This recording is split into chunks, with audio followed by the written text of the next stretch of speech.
I'm going to choose a room that's about 250 square feet. In the middle of the new room, with the smell of fresh wood in the air, Lucas said with a joyful laugh. I stopped unpacking. Is she going for a room that's about 250 square feet? What in the world is Jessica talking about? I'm taking this corner room, Lucas announced, making me even more unable to grasp the situation. If you defy me, I won't be taking care of you, Lucas declared with a sneer, glaring at me.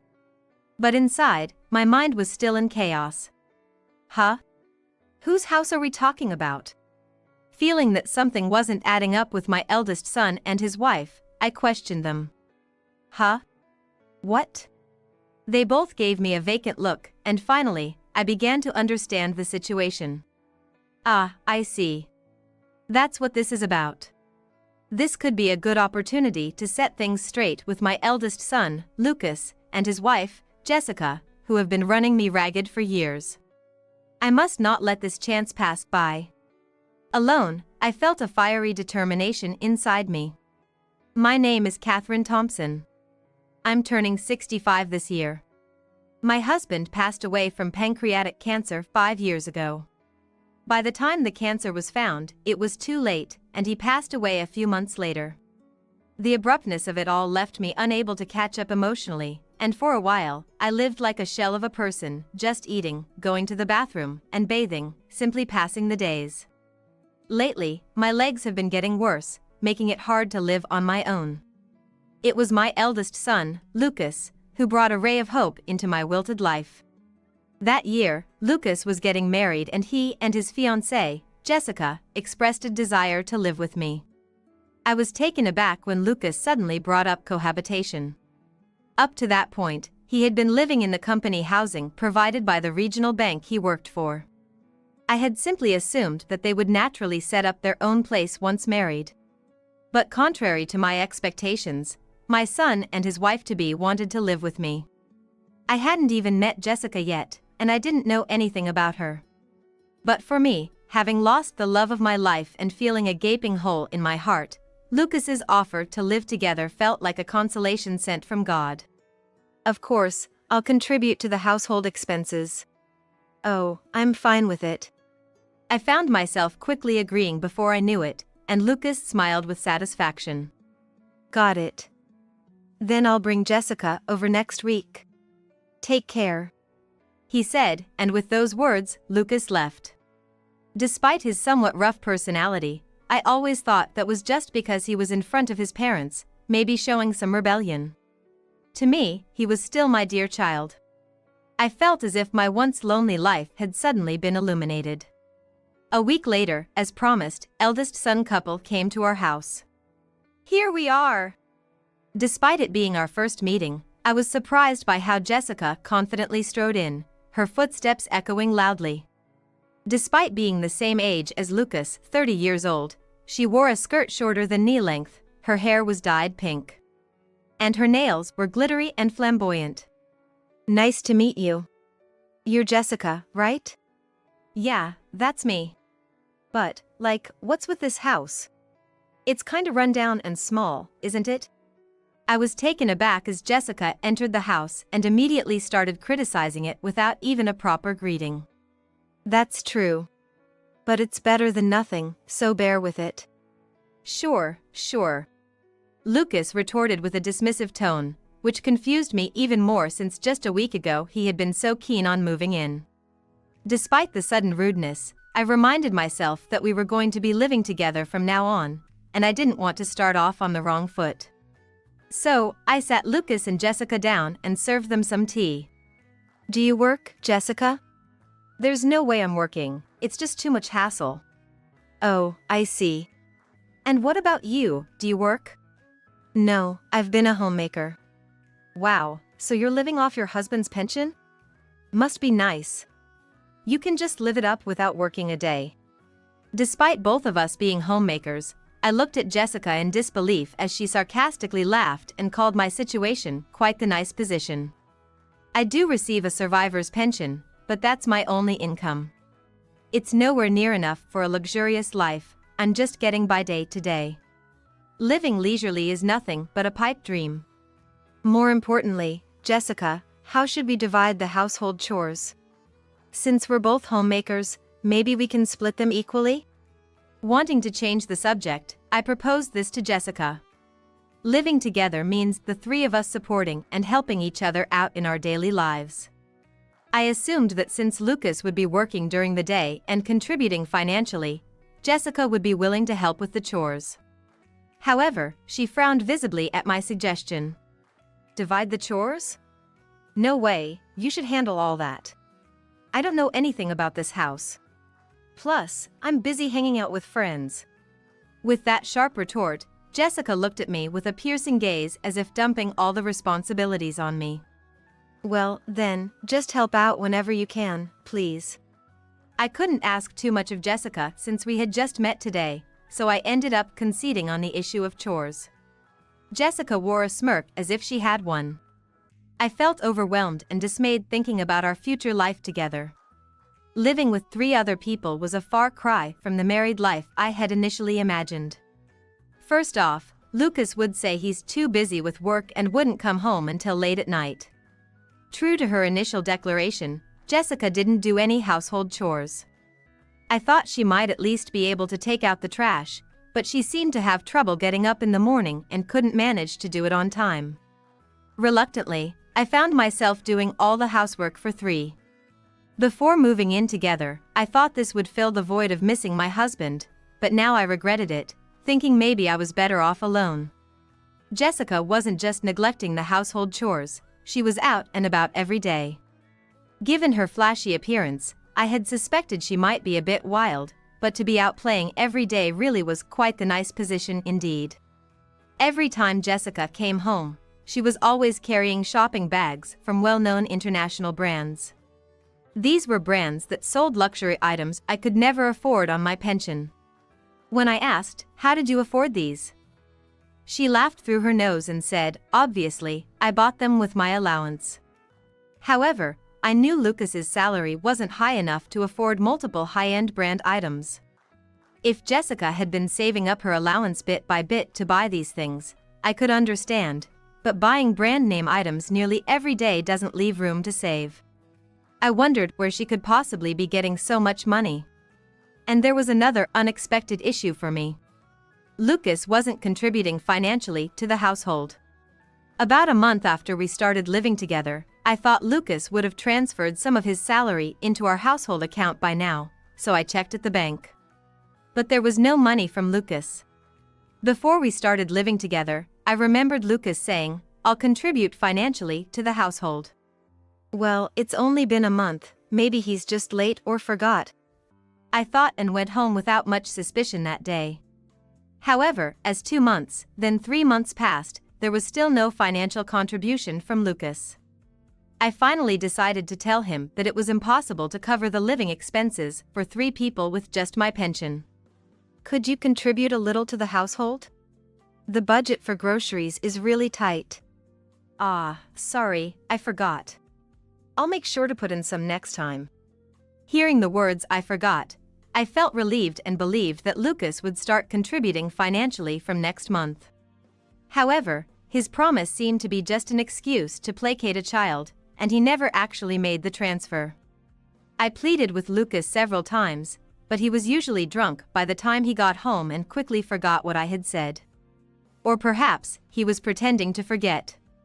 When it became clear that I wouldn't receive any money from Lucas, I had no choice but to find a part-time job. I started working at a local flower shop.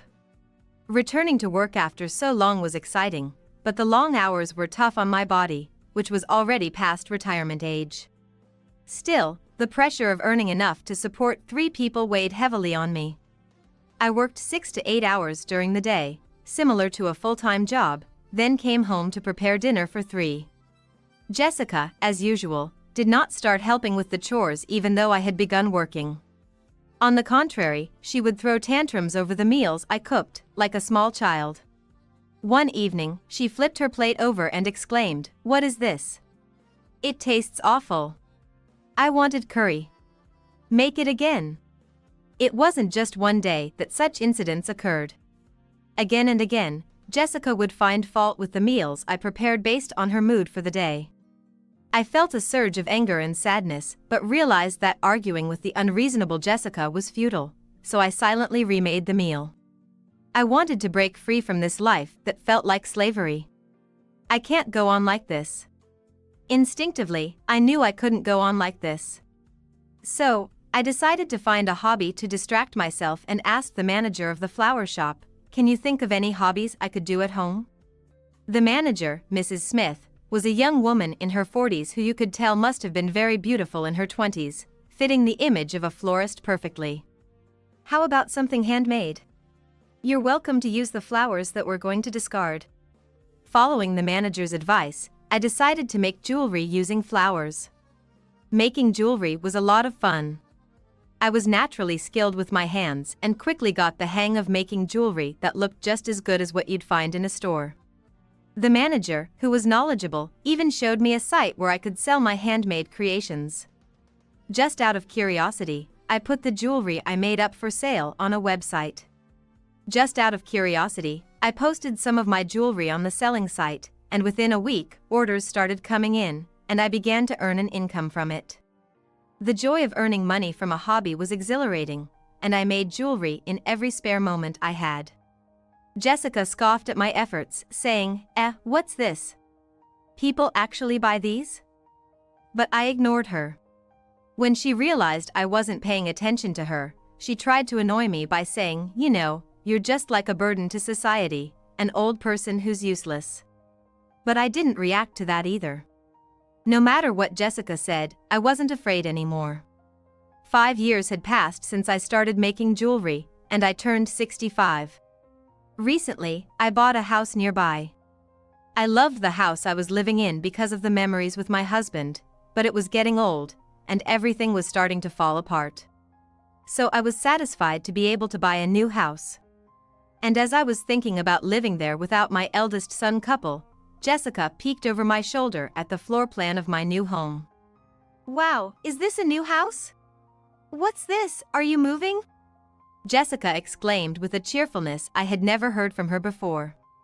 Looking at floor plans is indeed fun, and I like it too, but I never imagined that Jessica, who always seemed so angry, would get this excited.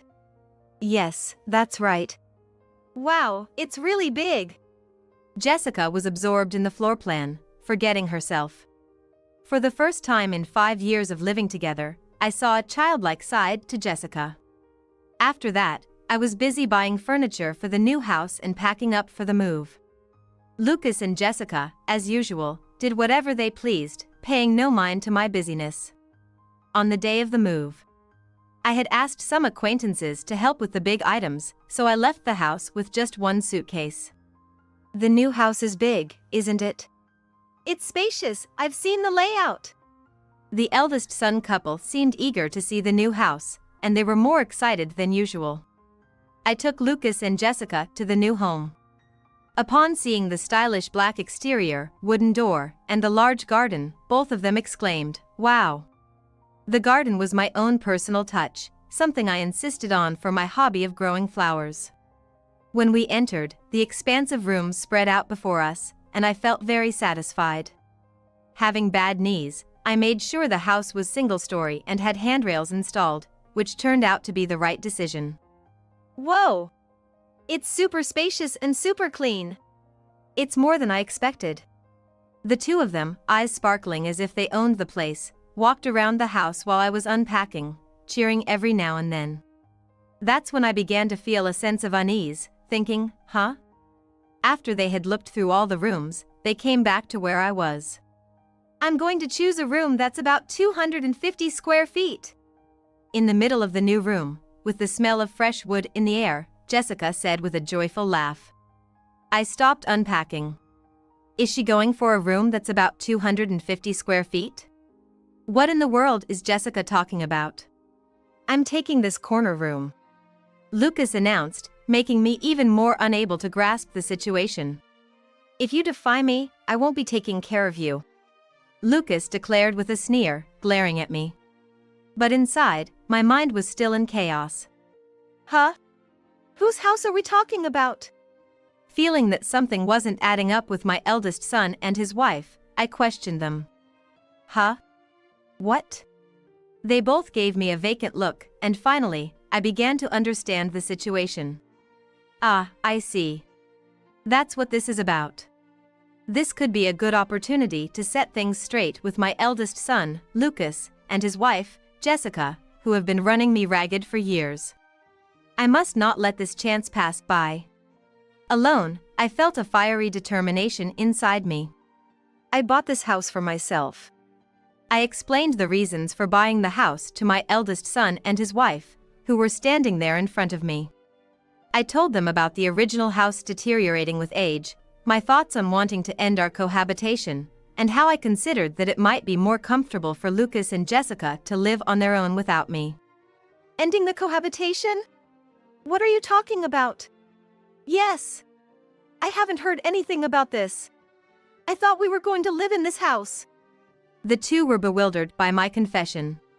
From my perspective, I couldn't comprehend the nerve of eldest son couple, who seemed intent on living with me indefinitely.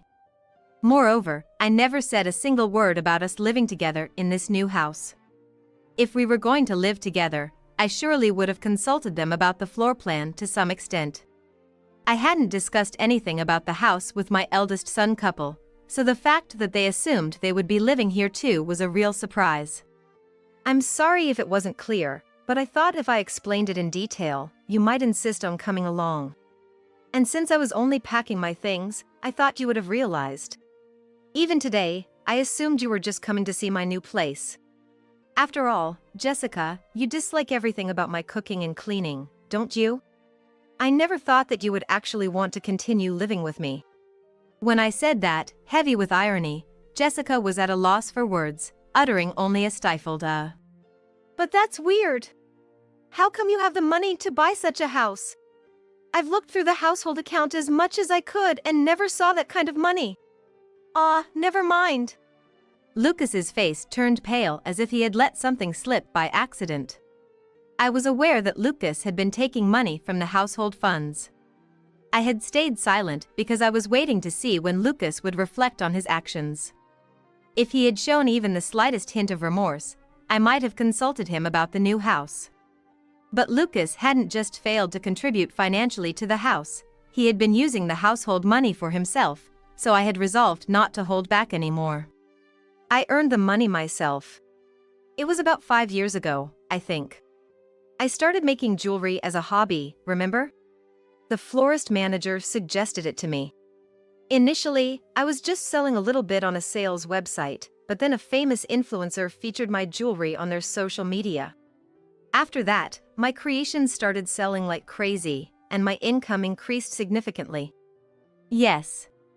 The reason I, who was living on a pension, could afford a house was because of my success in selling jewelry.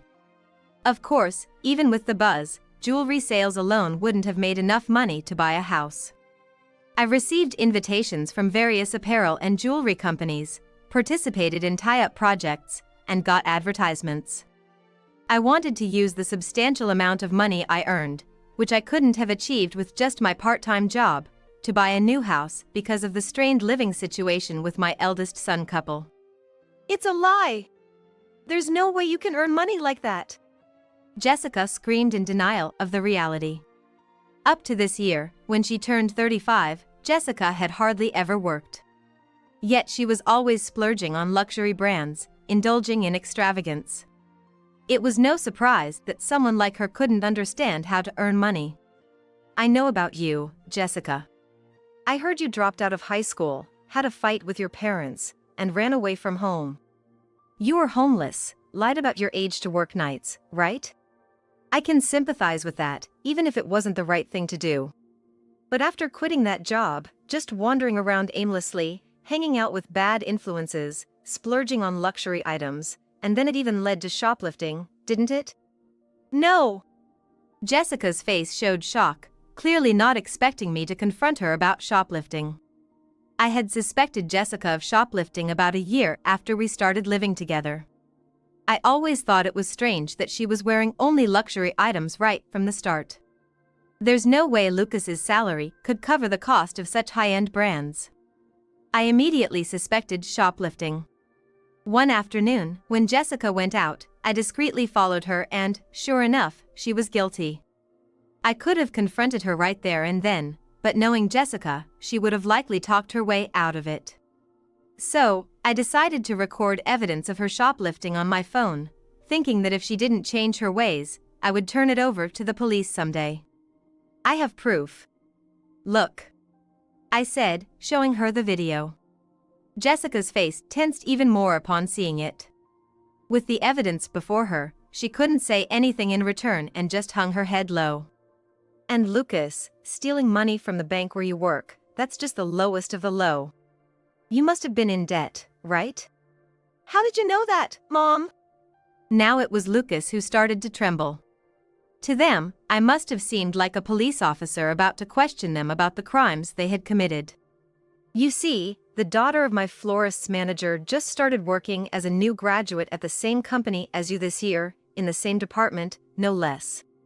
She told me that she saw you pocketing the money that customers entrusted to the bank. Being new and worried about making a false accusation against a senior, she hasn't spoken up about it to anyone. But I've thought to myself, if anyone at that bank would steal their own company's money, it would be you.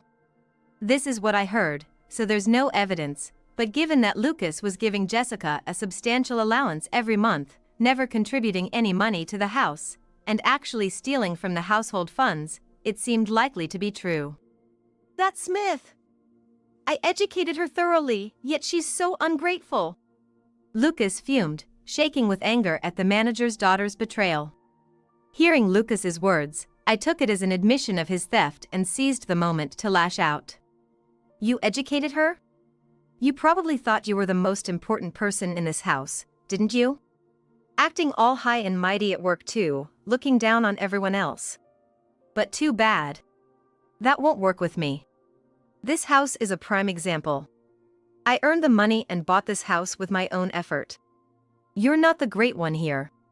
Of course, I'm not saying I am either, but at least I won't let a house that I bought with money I worked hard for be taken away by you too. Now, please leave immediately. My scream sent Lucas and Jessica fleeing from the house in terror. I breathed a sigh of relief. From tomorrow, I would no longer have to see those two. Just the thought made my heart feel lighter. Later, I reported Lucas and Jessica's crimes to the police. The police immediately looked into it. And frankly, there wasn't much to investigate. The evidence of Jessica's shoplifting and Lucas's theft was clear as day on the security cameras. They were taken away by the police without any fuss, and seeing my child and his wife being led away, I felt no stir of emotion. I could only think they had to fend for themselves now. Initially, I was pleased with my son and his wife's intentions to comfort me when we started living together, but as I lived with these two who did as they pleased, my stress accumulated. In retrospect, it's clear that when they brought up living with me, their true goal was to have me do all the housework while they lived comfortably. Saying goodbye to a life of being insulted and having money taken by Lucas and Jessica, I now feel refreshed. Even if they are released by the police, they'll be too busy paying off their debts. I'm certain their marriage will fall apart, given they can barely manage household chores. But I am resolute in my decision not to help them ever again. I've vowed to lead a life free from any ties to my eldest son and his wife. While continuing my part-time job at the flower shop, I've been putting even more effort into making jewelry. When I revealed that the flowers used in my jewelry came from the flower shop where I work, an unprecedented number of customers started to visit. Responding to customers' requests to use flowers as parts for their jewelry, I also began selling flowers specifically for this purpose. Manager showed concern, saying, "If your jewelry business is that successful, you could just focus on that," but I shook my head. After all, it was a hobby recommended to me by Manager Smith. I believe if using flowers from the florist in my jewelry helps the shop flourish, then that's the best outcome. I plan to continue walking this new path in life, enriched by both my work and my hobby. I work for a big corporation, so I'll work for both of us, no worries. That's what Tom said when we were engaged, but as soon as we got married, he completely changed. He and his son, Mike, started hurling verbal abuse at me every day. On top of that, he took control of our finances, skimping on household expenses. He would complain about every meal I cooked, even though he asked me to make them. Fed up, I declared divorce to Tom and left the house. Then one day, I ran into Mike by chance. Hey! I heard you're on welfare now. I was taken aback. What? You must be mistaking me for someone else. He smirked. Come on, don't try to pretend. Mike twisted his mouth into a sneer. Listen, you and I are done. Don't come crying to me about being broke, 'cause I'm not lending you a dime. Remember that. Before I could retort, he had vanished into the crowd. Feeling the stares of passers-by, I hung my head and shook my shoulders. I couldn't help but laugh. Poor thing. He doesn't know anything. I can't wait to see his reaction when he finds out the truth. I'm Susan, a 50-year-old housewife. I married Tom 5 years ago. When we first met, he seemed like a perfect gentleman. We met at a gathering of mutual acquaintances, and he was fun to talk to, very friendly, and seemed really nice. As we were parting, he said, "I'd like to meet just the two of us next time." I was feeling sad about saying goodbye, so I agreed. When we started dating, I learned he had a son named Mike from his previous marriage. Mike was in 5th grade then, and I had dinner with him a few times. He was a bright and nice kid, just like his father. A year later, Tom proposed to me, and I decided to open up to him. I work part-time and live with my parents, right? Actually, the company I joined right out of college was a nightmare, and it wrecked my health. Is that so? He said. It was tough even quitting. I don't think I can work long hours anymore. Then Tom smiled kindly. Just stay at home without overdoing it. Look, I work for a big corporation. I'll work for both of us, no worries. Comforted by his words, I accepted his proposal. I truly thought I had found a good man and looked forward to a happy married life. Little did I know, in less than 6 months, I'd face utter despair. As we got used to living as a family of 3, Tom and Mike's behavior took a drastic turn. They started criticizing and mocking everything I said or did. Mom's bedridden again? What about my lunch? One morning, Mike came to my bedroom, frowning in displeasure. I had fallen ill after participating in a community event at a local church the day before. It was an unseasonably hot day, and I wasn't feeling well, so I had asked Tom to help, but he refused with an annoyed look. Must be nice to be a stay-at-home mom. You can slack off all year. It's my rare day off, let me rest. I understand. Pushing myself to attend had resulted in being unable to get up the next morning. I'm sorry, Mike. I couldn't prepare your lunch, so please buy something from Walmart. As I handed him the money, Mike grumbled discontentedly. Mom, can't you at least make a decent lunch? You're always taking shortcuts with frozen stuff or leftovers from dinner. His words stung me deeply. Don't blame your mom, Mike. Tom chimed in, passing by in the hallway with a half-smirk. With the effort she's saving on lunch, I bet dinner's gonna be extravagant. Ah, right. Should I expect something fancy like roast beef, or maybe crab and salmon roe shipped directly from Maine? I'm looking forward to it. As a full-time housewife, you've got plenty of time to spare for dinner, right? You're not sleeping all afternoon, I hope. And make sure to do the house cleaning thoroughly, no slacking off. Both of them chuckled at my exhausted state, threw out their unreasonable lines, and left. There's no way I can prepare such a luxurious meal.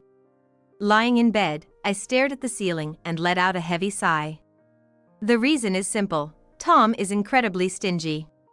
Despite being a department head in a major corporation and earning a substantial salary, the allowance he gives me is ridiculously meager.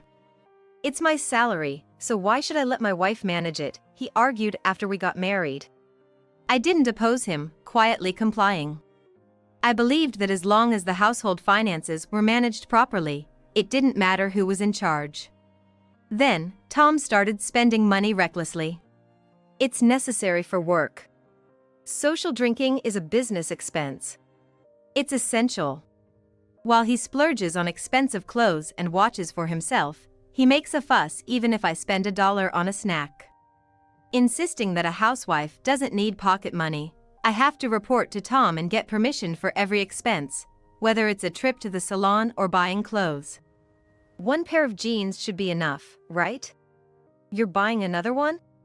I need a warm one for winter. Fine, but buy it cheap. And I want to get a haircut. Can I go to the salon every 2 months to maintain my hairstyle? Huh? What's the point of you dressing up? Keep your long hair as it is, then you only need a haircut every 6 months. I won't allow it. So, I'm only allowed to buy cheap makeup from dollar stores. Even when I plead to change to better products because my skin is getting rough, he doesn't listen. Furthermore, the household budget he gives me is a third of the average. No wonder our nutrition is unbalanced. When I complained, Tom just shrugged it off. They managed with this amount on that TV budgeting show. But that lady's family owned a farm, and she got vegetables and rice from them. It's impossible with the high cost of living here. Managing that is your job, isn't it?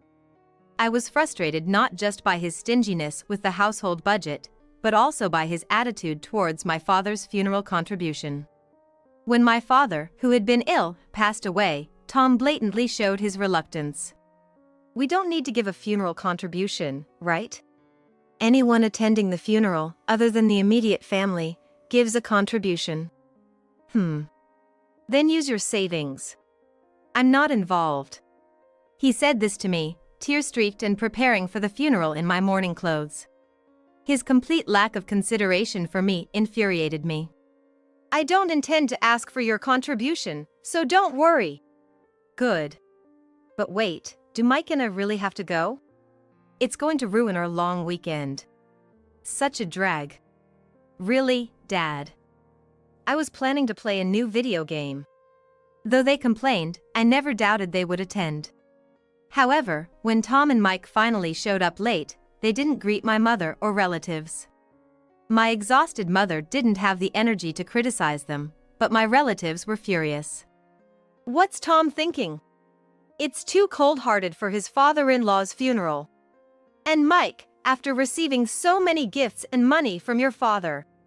I apologized profusely to my relatives, feeling my affection for them rapidly cooling. Tom, in his stylish suits, and Mike, attending a prestigious private university, were popular in the neighborhood as a handsome father-son duo. But at home, they did nothing but spew verbal abuse at me. Instead of coming straight home after work or school, they'd wander around, returning with the scent of lipstick and perfume. While they did whatever they pleased, they treated me like a maid, demanding luxurious meals despite the meager food budget. Recently, when I served dishes made with chicken or pork, Mike and Tom would glare at me disdainfully and lash out. Don't you want to serve a good meal to a husband who's been working all day? If I get sick eating this poor man's food, how are you going to take responsibility? Call yourself a mother? I can make tasty meals even with chicken or pork. And if you're picky about eating vegetables and fish, you'll end up ruining your health. We're saying we'd eat it if it was high-end seafood. Stop yapping if you can't satisfy us with your cooking. I don't need to be lectured by you. They used to eat despite complaining, but recently they've started leaving food untouched. Yet, if I don't cook, they berate me for slacking off as a wife. It's such a waste, so I end up eating it for breakfast or lunch the next day, wondering whom I'm cooking for as tears well up in my eyes. As for their meals, they get by with store-bought lunches, ramen noodles, and snack foods. Eventually, Tom was diagnosed as pre-diabetic during a company health check, and Mike started gaining weight. It was a predictable outcome. Then, they lashed out at me. How dare you, as a wife, make your husband and son sick? We don't need a useless woman like you. Let's get a divorce. Then, I'll leave. I agreed readily, which took them by surprise. Are you okay with that, being jobless? You've been living off me, how will you survive now? Don't worry about me. I'll sign the divorce papers later and send them to you. Just leave my stuff until the movers come to pick it up. Nobody's gonna take your junk. Tom sneered. Ah, you'll regret leaving a handsome, high-earning guy like me. You won't find another kind husband who'd let you be a housewife with 3 meals and naps. Right. You've been living in luxury off Dad's money. You'll struggle now. While I packed my clothes in a suitcase, Tom and Mike kept ranting. I envied how highly Tom thought of himself. During our dating days, this overconfidence seemed shining and confident. You're going back to your mom's, right? Say hi to her living on her pension. You too will be living the poor life. Hey Mike, I bet they'll end up on welfare. Tom's prediction made Mike laugh out loud. You already reek of poverty. Combined with Grandma, they'll be the ultimate pair. The recent funeral was so stingy, it felt like poverty was seeping in. I thought the same. Call it a family funeral or a poor man's funeral. I want a grand event, Mike. Got it, Dad. But for us, poverty's like a different world, with Dad in a major corporation and me at a prestigious university. I was boiling with anger at their audacity, but realized it was pointless to react and let it all slide. Returning home, I confided in my mom, who lowered her voice. I sensed something was off with Tom and Mike at the funeral. But I didn't want to intrude too much into my daughter's family. Plus, with your father's illness, I know you couldn't speak up. I'm sorry for suddenly showing up. It's fine. I've been lonely without someone to talk to. Why don't you stay here? Thanks, but once I get my job on track, I'm planning to move to an apartment. While I appreciated my mom's concern, living together might make me too dependent. Living nearby and visiting occasionally seemed the right balance. Tom and Mike mocked me for being jobless, but in reality, I'd been working from home. It all started with my budget cooking blog. Receiving many positive comments, I boldly launched a cooking website, which quickly gained a readership and became popular online. Then, an editor from a major publishing house approached me, and now I'm slowly preparing to publish a cookbook. Thanks to this, I've been too busy to dwell on the divorce, and days flew by.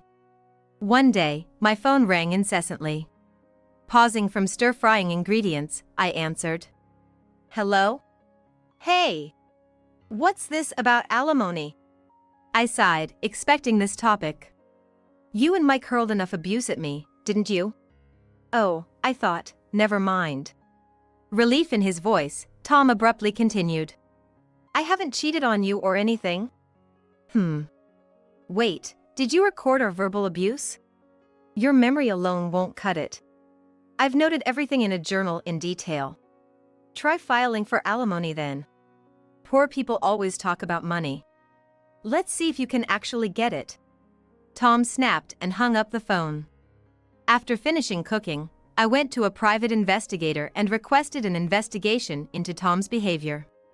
Soon, his affair with a coworker was uncovered. The day after I sent photos and the investigation report to his company, Tom called me again.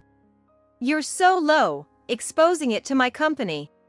My furious manager reported it to the higher-ups, and now I'm fired. Oh, wasn't the woman his daughter? You should have known better than to have an affair, given how strict they are about such matters. I chuckled. But you must be fine, right? You are so stingy with living expenses, you must have plenty of savings. I bet you and Mike are living it up. Mike moved into a dorm for his college this spring because commuting was tough. Damn, with the prepaid dorm fees and the mortgage, it's a lot. My savings got drained by that woman. She was two-timing me with a younger guy. Sounds tough. But that's none of my business. Oh, and about my alimony, plus half the value of the apartment for property division, please transfer it to my account once the claim arrives. Tom was ranting over the phone, but I hung up without bothering. A few days later, while returning from shopping downtown, I bumped into Mike. Dressed in flashy fashion, with multiple piercings and blonde hair, he was noticeable from afar. Spotting me, he raised his hand in greeting. Hey, I heard you're on welfare now. I was surprised. What? You're mistaking me for someone else. Don't pretend, Mike said with a twisted smile. any jobless old lady like you would end up there. If you had just obeyed Dad and me, you could still be living comfortably. It's pathetic, I retorted. Receiving welfare is a citizen's right. We could all need it someday due to illness or accidents. It's wrong to look down on it. Yeah. So, you're getting it too, huh? Ignoring his smirk, Mike pointed his finger at me. Listen, you and I are done. Don't come begging to me, I won't lend you a penny. Remember that. Just as I was about to retort, he turned his back and disappeared into the crowd. I bowed my head and trembled my shoulders, feeling the stares of passers-by. I couldn't help it, the situation was too absurd, and I couldn't suppress my laughter. Poor thing, he knows nothing. I'm curious to see his reaction when he finds out the truth. A few days later, waking up, I found a ridiculous number of missed calls from Mike. Reluctantly calling back, he yelled furiously. You tricked me. What are you talking about? I heard from my cousin. You got 3 luxury condos from Grandpa's inheritance and are living comfortably. Hiding that during the divorce is low. My personal assets. Why should I tell you or Tom? It's marital property. You should have divided it with Dad. Too bad, it became mine after the divorce proceedings. So I can't give it to Tom. I had known it was mine by my father's will, but I delayed the proceedings to avoid sharing with Tom. Mike then raged. You're rich and still getting welfare? I'm reporting you to the authorities right now. Feel free. The one getting it is Tom, though. Mike fell silent. What? I told you, it's not me. Are you listening? I explained it like talking to a child. To be honest, even without the inheritance, I can live well. I have income from my cooking website and book sales, which I started secretly. But Tom spent all his money on his affair and has many debts. After being fired, he has no income. Mike, are you there? Dad's on welfare. No way. I pulled the phone away from my ear as Mike screamed. Waiting for him to calm down, I continued the conversation. You really haven't heard, have you? Tom's too proud to tell his son. A relative who Tom asked for money told me that he was evicted for not paying his apartment rent and now he's unemployed, holed up in a rundown apartment. If you're worried, why don't you reach out to him? For a while, there was silence on the other end of the phone. After a few minutes, Mike spoke resentfully. You're cold. After all Dad did for you, don't you feel any gratitude? You have money, you should give it to him. Why should I? Ever since we got married, it's been nothing but unpleasant. I don't feel indebted to him. I responded coolly. If you're so concerned, why don't you lend him money? You have a job. I don't have any savings. The money from my job, well, it goes to hanging out with friends. Mike's tone faltered, and I smirked. You've been partying quite lavishly. As a student, you shouldn't be borrowing money to go to clubs. How did you know that? I saw you across the street the other day, right after we parted. You met up with a club hostess and went into a luxury store. Plus, I found a club membership card at home. And using my credit card without permission is out of the question. Mike stumbled over his words, trembling. It's unfair. You got all those fancy condos from Grandpa and Dad, and I got nothing. This is discrimination. Okay.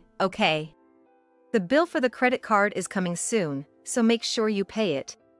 The call ended before I finished speaking. I sighed and ended the call as well.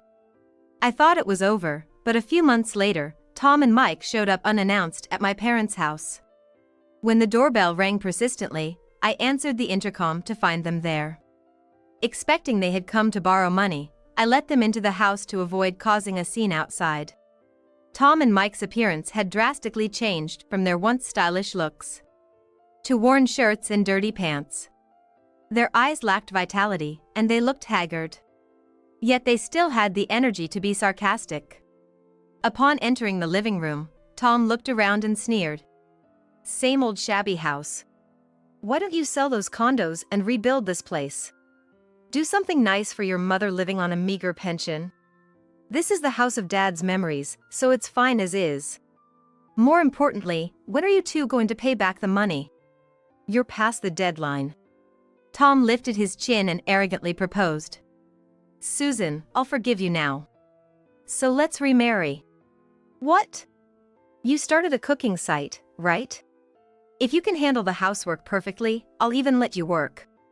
So come back. Being kind enough to forgive a wife who abandoned her husband and child, Dad's generous. So, Mom, why don't you live with Dad again? It must be insecure for two women living alone. I was speechless.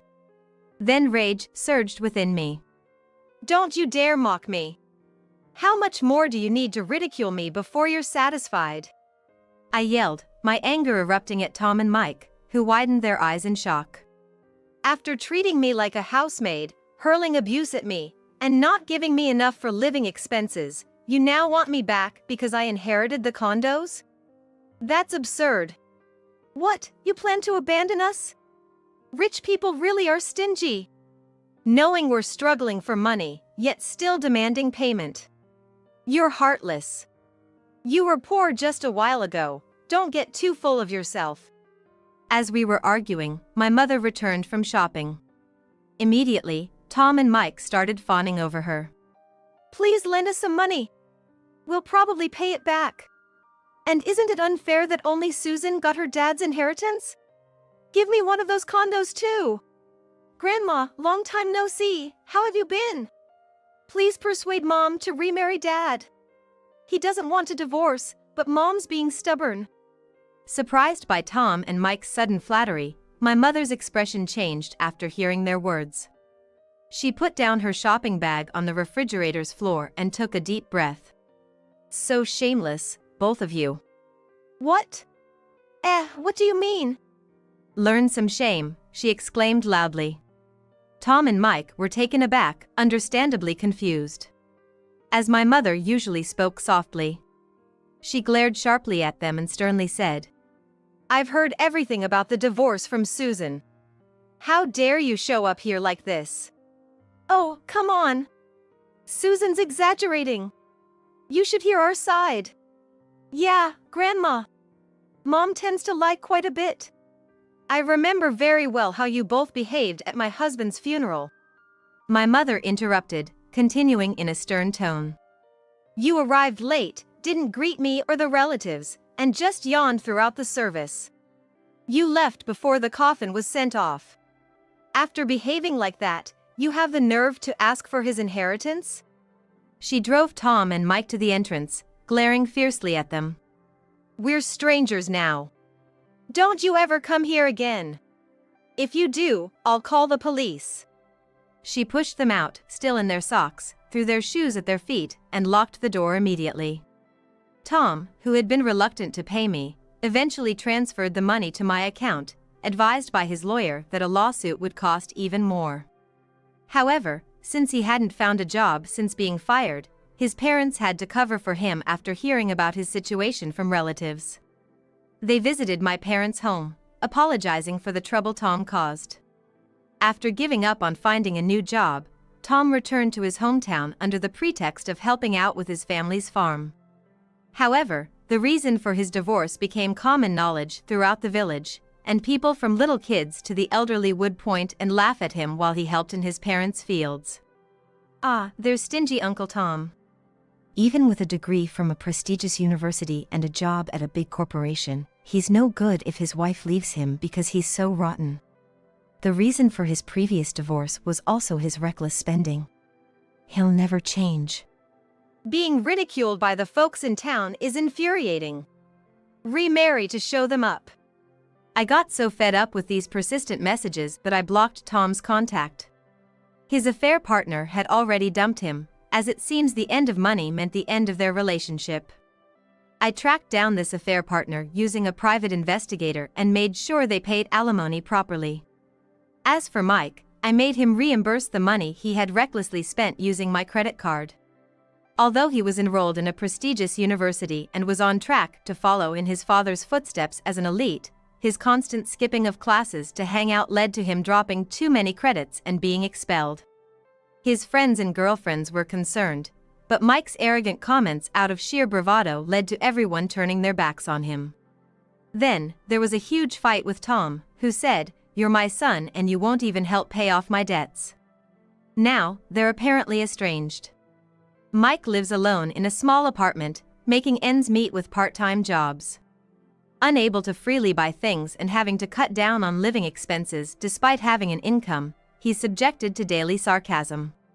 But that's all in the past now, and I feel refreshed. As my cooking website is doing well and I'm about to publish a book, I've moved to the top floor of a high-rise condo, which is part of my father's inheritance. My mom is still healthy, but she's already 73. The high-rise is close to my childhood home, so it's perfect for quickly getting to my mom if anything happens. I'm planning a surprise spa trip for her upcoming birthday. Though my marriage was a failure, I want to continue to have a good relationship with my mom. I never thought of you as my mother. You just wanted to hog all of Dad's inheritance for yourself. In the midst of her wedding reception, my daughter suddenly shouted this at me. The room buzzed with whispers, and all eyes turned to me in an instant. Everyone looked confused about what was happening, but I was the most bewildered of all. Here I was at my beloved daughter's wedding, determined to proudly witness her special day for both myself and her late father. Then suddenly, this outburst. What does she mean by me hogging the inheritance?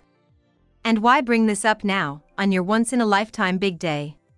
My mind was filled with questions. But my daughter, now completely overcome with anger, continued to hurl insults and accusations at me, eventually kicking me out of the venue. As I left, I offered her one last piece of advice as a parent. Whatever happens, live strong. She'll understand the meaning of those words someday. I'm Karen. I'm a stay-at-home mom, living with my husband, his daughter from a previous marriage, and our son. I met my husband over 20 years ago. At work, where we fell in love. Karen, that presentation was amazing. Thank you. I wasn't very confident, but it's nice to hear you say that. We encouraged and supported each other as colleagues, and our relationship blossomed into romance. My husband, recently divorced, was raising his baby daughter on his own. Looking back, it must have been a tough time for him, both physically and emotionally, but he never showed it. He was always smiling, kind, and a great support as a coworker. About a year after we started working together, he said to me over dinner at a restaurant, "You know, I'm actually thinking of starting my own business. There are a few companies that have expressed interest in working with me." Wow, that's incredible. You're so talented. I'm totally behind you. Thanks. So, this might be a bit much to ask, but if it's possible. What's up? I'm gonna make this company a success, I promise you. I won't let us go through any unnecessary hardship. But, I need a little support. I want to be there for you, Karen, not just at work but in our personal lives too. Oh, what do you mean by that? I will make you happy, I swear. Will you marry me? I know it's a lot to ask. That's how he proposed to me. I was surprised. But I didn't hesitate. I'd be honored. Without any doubt, that's how I responded. And so, we got married. Our wedding was small, but we enjoyed it with our family and friends. Everyone congratulated us with smiles, and it's a day I remember like it was yesterday. It was a truly beautiful ceremony that I'll always cherish. That's how our married life started. It was more challenging than I had braced myself for. After all, I became a mother overnight. His daughter became my daughter. Raising a child for the first time was really tough. She cried a lot, and so did I. But I decided not to yell or rush, just to watch over her patiently. I took it one step at a time, learning along the way. I somehow managed to raise her that way. She was adorable. Her round eyes, chubby cheeks, high-pitched voice. Her smile as she grew older, the way she ran to me, calling me mom, all of it was just so precious. I had been anxious about suddenly becoming a mother before we married. I worried about whether I could love his child. But those worries were unnecessary. In fact, I was too busy to even think about them. My husband, too, was swamped after starting his business. Despite having people willing to work and collaborate with him, being a new CEO was tough. There were so many firsts for him, and he was always running around, confused. I remember him apologizing on the phone for almost 10 minutes straight once. I helped with organizing paperwork and such, but I know it was really hard for him. Still, he found time to take care of our daughter and show concern for me. He was a great father and husband. 3 years flew by in a blink. His business finally started to stabilize. It had grown quite a bit from the beginning. His promise of not letting us suffer was finally becoming a reality. And then, our son was born. He was a younger brother to our daughter. Even after he was born, I tried my best to treat both my daughter and son equally. Blood didn't matter. They were both my precious children. My daughter doted on her younger brother. She played with him and was a great big sister. He was really attached to her. Watching them together was heartwarming. Like any family, we had our small troubles. But I think we managed to live quite peacefully and happily. Time passed quickly, and before I knew it, my daughter was 26 and my son was 22. Then, suddenly, something terrible happened. I was relaxing at home one day when I got a phone call. Hello? Oh, what? It was unbelievable news. I didn't want to believe it, but my husband had collapsed at work. He was rushed to the hospital, but despite the doctor's best efforts, he didn't make it. It was a stroke. He had been fine until the day before. Everything was normal. It was such a sudden and unexpected goodbye. You! Why, how could this happen? As I looked at my husband's face lying in the coffin, he seemed peaceful, showing no sign of the pain he must have felt. It looked like he was just sleeping, which made it all the more heartbreaking. I couldn't even say goodbye, and the pain was so great that I couldn't cry. Still, somehow, I managed to pull myself together and handled the funeral arrangements. Our son, who always tried to act tough, clearly loved his father dearly. The image of him, head bowed and tears flowing, is still vivid in my memory. But there was something off about my daughter. It's normal to be upset at your father's death, but this felt different. She didn't shed a tear or speak a word to me. She would help with funeral preparations if asked, but something was just not right. At that time, I was too overwhelmed and interpreted her behavior as her own way of expressing grief. Despite everything, I managed to say my farewells to my husband in my own way. Gradually, I started going back to work and returning to normal life. A few months later, my daughter's wedding took place. After graduating from college, she had started living with her boyfriend without getting a job, essentially becoming a housewife. Now, she is finally getting married. The wedding, planned before my husband passed away, was something he had looked forward to, especially walking down the aisle with our daughter. My husband was determined to watch our daughter's wedding without shedding a tear. He was really psyched up about it. I remember how we joked about it, saying things like, "That's still a long way off," as if it was just yesterday. Thinking about it almost made me feel down again. I couldn't let myself look sad at my beloved daughter's wedding. Carrying a photo of my husband, I dressed up for the first time in a long while, along with my son, who was also dressed up, and we attended the wedding. When we left home that morning, I looked up at the sky and said, "You're watching from up there, aren't you?" and headed to the wedding with a smile.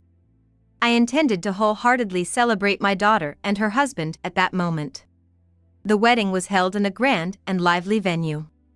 The food was delicious, and all the guests seemed very happy. My daughter's husband was a classmate she met in a club during college. They had been dating for about 3 years, a fact I was aware of. However, since she had never brought him home or talked much about him, I was a bit surprised when the wedding plans were announced. I had my doubts about him, but his promise to make my daughter happy was convincing enough for me to believe in him. He was smiling happily at the front of the venue. Above all, my daughter, in her stunningly beautiful white wedding dress, looked indescribably gorgeous. I thought of how much my husband would have wanted to see her like this, and tears welled up in my eyes again. I had been crying from the beginning of the day. So, when the time came for the family message and she shouted, "This woman hogged all of my father's inheritance," I was in disbelief. It took me a moment to realize those harsh words were directed at me. I was so overwhelmed by the sudden shift from joy to shock that I couldn't understand what was happening. Why had things turned out like this? I thought my relationship with my daughter had been normal, like any parent and child. She became rebellious during her teenage years, but I thought that was typical for that age. Looking back, I realized that she started distancing herself from me around the time she began dating her future husband in college. But I thought that was just her growing up, and I was happy for her. Since her father wasn't there, I walked the aisle with her. Even then, she seemed unsatisfied, as if she had something to say. I assumed she was just disappointed that her father couldn't be there. Was all this actually stemming from some deep-seated resentment towards me? I never thought I was a perfect mother, but I never imagined my daughter would say such things at her wedding. Why bring up the inheritance out of the blue? Even after that, my daughter, her face red with anger, kept hurling accusations at me.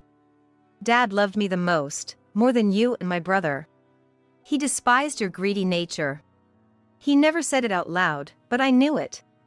My daughter spat out these words rapidly, not giving me a chance to respond, and continued to shower me with insults and accusations. She claimed that, while I doted on my biological son, I never showed her the same affection and that she had been discriminated against. She said she lived a miserable life from a young age, barely getting any allowance and unable to do what she wanted. Moreover, she accused me of being a cruel woman for not crying at my husband's funeral, and suggested that it was my fault that he had a stroke because I didn't pay attention to his diet. Finally, she even called me an evil person, not a mother at all. My daughter was playing the victim. I couldn't believe the barrage of hurtful words thrown at me. I could see the shocked expression on my son's face at the same table. Her claims were baseless, and I wanted to argue back against the delusions she was expressing, but the content didn't matter to me anymore. I was just immensely shocked that my daughter thought of me this way. Next to her, I saw her husband nodding tearfully in agreement with everything she said. I could also see my husband's smiling face in a photograph. Whispers from the guests inadvertently reached my ears. They were all looking at me. I could hear words of sympathy for my daughter, and, at the same time, words of blame directed at me. But there were also voices saying they couldn't believe I would do such things, wondering what had gotten into my daughter. The staff of the venue, disturbed by the sudden commotion, rushed over to try to stop my daughter and calm the guests. The atmosphere of celebration had completely disappeared. Watching my daughter show such hostility towards me, I wondered if she really was the daughter I had raised. Was this some kind of prank? No, such an unpleasant prank couldn't exist. Then it must be reality. Was my daughter misunderstanding something? Or had she been brainwashed? These desperate thoughts crossed my mind, but when I saw my daughter relishing in my sorrow, I knew something had ended inside me. Finally, she marched up to me from the main table, pointed her finger at me, and loudly declared she was cutting ties with me. I had no energy left to argue back. I felt drained, wondering what all the days of treating her as family had been for. I decided to say one last thing to her as a parent. Understood. Whatever happens, keep going strong. With a triumphant look, my daughter turned her back on me, and I walked away alone, heavy-hearted. Soon, I heard footsteps hurrying after me. It was my son. Mom, is it okay? Just letting sis say all that? As far as I've seen, neither you nor Dad ever treated us differently. My usually gentle son was unusually angry. Yes, I know. Honestly, it was quite a shock. But it's her choice, so we have to accept it. But this is just... My son, overwhelmed with anger, seemed on the verge of tears. It's okay. We should respect her wishes. She has her life, and we have ours. Comforting my son, we headed home together. Today's events were a hard pill to swallow, but I had things I needed to do, given the situation. I had to let my daughter know the reality of things. Just a few days after the declaration of disownment. It happened early one morning. I was awakened by the incessant ringing of the doorbell. The sound was annoying, but I checked the monitor. As expected, it showed who I thought it would. As soon as I opened the door, my daughter burst in, frantic. Mom! What's going on? My husband lost his job. He was working so hard, why? My daughter, yelling in the doorway without even a morning greeting, appeared to have rushed over without even putting on makeup. You didn't know, did you? Know what? Let me explain everything. Out of a final act of kindness, I decided to tell my daughter everything. Her husband had been working at the company my husband and I ran since they were dating. He met my daughter in a college club and joined our company as a part-time worker through her recommendation. After graduating, he continued working as a contract employee. How's your daughter's boyfriend doing at work? Well, honestly, he's struggling a bit. We've tried different coaching methods, but... My daughter's husband was utterly incompetent at his job. Looking back, my husband and I might have been too lenient, but he was our daughter's boyfriend, so we gave him special attention. Especially my husband, who seriously considered how to make him more efficient at work and even tried to improve the training methods for him. However, no matter what, my daughter's husband just couldn't produce results. Worse, his work attitude was poor. He showed no respect to my husband, the president of the company. He was often late and would click his tongue in disapproval if something didn't suit him. Still, my husband believed in him, saying, "He's the man our daughter chose, so surely," and continued to support them both wholeheartedly. Honestly, I was increasingly frustrated with my daughter's husband, who showed no intention of meeting my husband's expectations. But I held my tongue, respecting my husband's wishes. Then, my husband passed away. Our company was run with my husband as the president and me as the vice president. We both had a complete understanding of each other's job roles, so there were no issues in taking over after his death. A few days after the funeral, I was officially appointed as the president with the board's approval. Given my daughter's husband's persistent poor work attitude and her unilateral declaration of cutting ties, there was no longer any reason to keep employing him. There were already complaints from other employees. I decided to fire him. No, that's a lie! My daughter screamed in disbelief. He always said everything was going great at work, that he had the support of his superiors and subordinates, and that he might even get a fast promotion.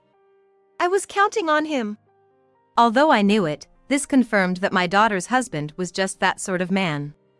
My daughter was completely deceived by him, and I was astounded by her naivety. She continued, confessing that she thought her husband was competent and could survive in the company without my help, that he would earn a high salary, so even if she cut ties with me, he could still stay at the company. That's why she declared her disownment. I listened in silence, dumbfounded by her audacity. Having lived with her for years, I felt stupid for not seeing through her, but she clearly didn't understand the kind of person I was. She really underestimated me. I was not just my husband's wife, I was a co-owner and executive of that company. Did she not even consider that? After venting her anger, my daughter's expression changed to one of pleading. Hey, let's forget about the disownment. You don't want to lose your dear daughter, right? So, can you reconsider firing my husband? I couldn't help but let out a dry laugh at her sudden change of heart. My dear daughter? Weren't you the one who accused me of being a terrible parent in front of everyone just a few days ago? I reiterated that I couldn't reverse the decision to fire her husband. His position had already been filled by someone else, as my son, who was about to graduate from a top university, had insisted on joining our company even after turning down offers from major corporations. "Mom, I want to support you. I'll work hard, please let me join," he had said. So, I decided to fill the vacant position with him. At this, my daughter accused me again, claiming I favored my real child over her and that I didn't love her. I calmly replied, "This isn't about favoritism, it's about business. Between someone who showed enthusiasm to work here despite other offers and someone who never utilized the chances given, the choice is clear for a business owner." Just then, my son walked in, yawning, having heard the commotion. "Hey, you're on my side, right? Help me convince Mom to take back the decision about my husband's job." My daughter desperately pleaded with her brother. But his reaction was not what she expected. "Who are you? "You're no longer a child of this family, right? A stranger like you should leave, this is trespassing." Upon recognizing my daughter, my son's expression changed instantly. The sleepiness in his eyes vanished, replaced by a cold stare directed at her. "What, after all, I played with you when we were kids, didn't I?" she said. "That's all in the past, isn't it? What are you doing now?" he retorted. My daughter seemed stunned for a moment, perhaps expecting her brother to take her side. However, as we remained silent, she eventually realized this was no longer her place. With a resigned look, she trudged out of the house. "Are you okay with this? She's disowned me, but she's still your sister," I asked him. When I asked him that, my son replied clearly. "What are you talking about? She's not my sister. I don't want a family who treats you like a convenient tool," he replied firmly. I felt a bit relieved to hear my son speak so clearly. Later, he inquired about what happened to my daughter and her husband. He thought I might be worried about her and asked around.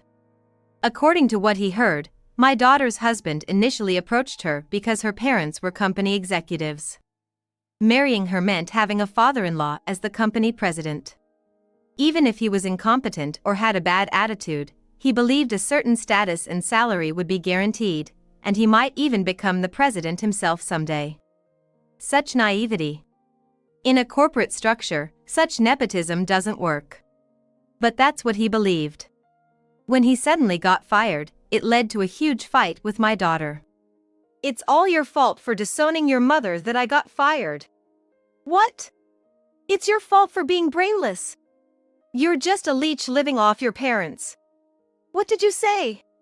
They engaged in a nasty blame game. Eventually, my daughter's husband decided she was of no use to him, declaring he never loved her, and left a signed divorce paper before disappearing. My daughter, perhaps still holding on to hope, searched for him extensively but hasn't found him yet. Whether they could reconcile even if they did meet is doubtful. Apparently, there were sightings of my daughter's husband in a busy area in front of a train station in another state. He was seen trying to pick up a woman carrying a designer bag and failing miserably. He was wearing ragged clothes and didn't look like he was living an easy life. The commotion at the wedding, whether true or not, seemed to be enough to alienate her friends, leaving her with no one to rely on after being abandoned by her husband. Now completely alone, she had to continue her daily life. Finding herself at a dead end, she had to take on her very first part-time job. It was the same kind of supermarket job she had once looked down upon as menial. However, having never worked before, she was naive about the ways of the world. She struggled, bullied by the senior staff for her lack of skills and poor work ethic. Her life wasn't easy, and she couldn't even enjoy her beloved fashion anymore. While complaining about everything, she was being toughened up by the harsh realities of society. As I told her at the wedding, I hope she continues to strive, no matter what. She's still young and has the potential to change her life with her own efforts. As for me, after my husband's passing, I reorganized some parts of our business and started a new venture. Something my husband had always wanted to do. I hope to eventually pass this business on to my son, who's still a new employee. Not showing him any favoritism, he's working as hard as any other staff member. I'm committed to growing the company my husband and I started. as a way of making up for not being able to build a good relationship with my daughter. I'm giving you, a defective person who can't even have kids, a chance to gain parenting experience. Be grateful. My husband said astonishingly, walking out of the house cheerfully with Ashley. I sat there, disappointed in my husband who prioritized Ashley over me, his wife, listening to the sound of Ashley's kids wreaking havoc inside our home.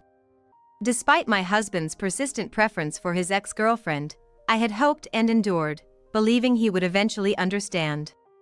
But I had reached my limit and decided to contact someone. My name is Katie, 31 years old. I met my husband, Jack, through a matchmaking party, and we've been married for 3 years. Working from home, I rarely had opportunities to meet new people and felt the pressure as my friends got married one after the other. Being an only child, I was also eager to give my parents grandchildren. That's why I chose to go to the party, where I met Jack, who shared my values. We married shortly after dating as he, too, felt the pressure of being unmarried. We had no problem staying together, so we got married soon after we met. I thought it was a good decision at the time. However, our inability to conceive soon became a source of distress. 2 years passed without a child, and Jack grew discontent, blaming me for our infertility. Yet, medical tests showed no issues on my part. Despite his harsh words, the test results gave me hope that together, we could overcome this. But Jack refused to visit the clinic with me, blaming me alone. Hey, don't you want a baby? Let's get checked together. I suggested even undergoing fertility treatments in my eagerness for a child. However, when it comes to children, I absolutely need his cooperation. I kept pleading with Jack to take this seriously. Why should I go to a clinic? It's your fault, you infertile woman. But my husband just made fun of me and refused to cooperate. And blaming me for our childlessness. Until now, even if my husband complained, I had hoped he was just anxious about not having kids. But his lack of understanding shocked me. Nonetheless, I continued to try to persuade him. I believed that someday he would understand one day. Then, Jack was transferred, and we moved in April. He wanted to live in his hometown, and since I could work from anywhere, I didn't object. Our new rented house, larger than the last. It allowed me a dedicated workspace, which delighted me. I thought I could concentrate on work. Close to his parents yet maintaining a healthy distance, our relationship with them was good. The place seemed more comfortable than I expected, so the new environment seemed promising. After organizing our belongings, we went shopping to get accustomed to our new life. As Jack showed me around, we walked around the store. I noticed some kids, likely siblings. They were running around the store so fast that I thought it was dangerous, but I was able to finish my shopping without incident. Exiting the store, I heard a woman calling Jack's name. She was pushing a stroller, a stranger to me, but Jack greeted her with a joyous smile. Ashley? It's been so long. Since high school. How've you been? I was surprised because my husband was so friendly. I thought they were friends, but not recalling her from his friends at our wedding. Curious, I asked Jack about her. You two seem close. A friend? Oh. She's my ex-girlfriend from high school, he said cheerfully, leaving me speechless. I couldn't have expected him to happily tell me, his wife, that she was his ex-girlfriend, and I was taken aback. Unaware of my shock, Ashley spoke to me. You're Jack's wife? I was his junior in high school and his ex-girlfriend. Surprised, I didn't know how to respond. Listening to their conversation, I learned Ashley had married right after high school, had kids. She is now a single mother, helped by her parents. It's really busy with 5 kids, she said, emphasizing her struggles. The children running around in the store were hers, I realized in astonishment. I thought she seemed like an insane person, but when she said that she had 5 children, I was surprised and looked at her. Ashley, with her heavy makeup and flashy, revealing clothes, didn't look like a mom at all, especially not one who just had kids. She still maintained her figure, which I had to admit was impressive. Hearing this, I realized she could mention her past with Jack so casually because it was just a memory for her. Then Jack said something outrageous. That's tough. Hey, we don't have kids and you're always welcome to come over and relax at our house. Really? That'd be a huge help with all my kids. Unbelievably, Jack suggested our home as a makeshift daycare. And Ashley seemed all too eager to take advantage, so I immediately objected. What? Look, I work from home, so that's not gonna work. I was irritated by Jack's casual attitude and Ashley's presumptuousness. Despite my cold response, Jack chastised me. Ashley's got it tough, you know? Looking after her kids would be a good deed. Plus, it's like practice for us, ain't it? Ashley had been left by her husband, struggling alone. For some reason, Jack was all too eager to help her. It made me angry, considering his lack of support in our fertility journey. That's why I don't have time for this.